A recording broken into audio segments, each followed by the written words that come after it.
اسلامی ملک کا جشن آزادی منانے کا انداز بھی اسلامی ہونا چاہیے۔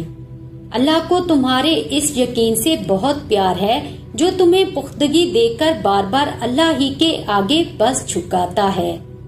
رسول اللہ صلی اللہ علیہ وآلہ وسلم نے فرمایا، بخیل وہ ہے جس کے سامنے میرا ذکر کیا جائے اور وہ مجھ پر درود و صلوات نہ بھیجے۔ قبر میں روشنی چاہتے ہو تو رات میں اٹھ کر تہجد پڑھا کرو اور اس کی فضیلت حاصل کرو۔ نصیب کیسا بھی ہو، نماز اور قرآن سے مدد لے کر اللہ سے جو مانگو ضرور ملتا ہے۔ جب دعا کرتے وقت تمہاری آنکھوں سے آنسو آنے لگیں تو سمجھ جانا تمہاری دعا بارگاہ الہی میں قبول ہو چکی ہے۔ محبت اللہ سے شروع ہو جائے تو ملاقات کی تڑپ فجر سے شروع ہوتی ہے اور تہجد پر ختم۔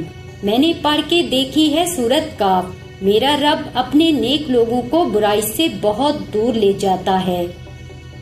نقصان اور فائدے کا پتہ نہیں، لیکن میں نے حرام رشتہ اس لیے نہیں رکھا کیونکہ میرا اللہ مجھ سے ناراض ہو جائے گا۔ لوگ کہتے ہیں خاموشی اور تنہائیاں کھا جاتی ہیں، میں کہتا ہوں خاموشی اور تنہائیاں اللہ سے ملا دیتی ہیں۔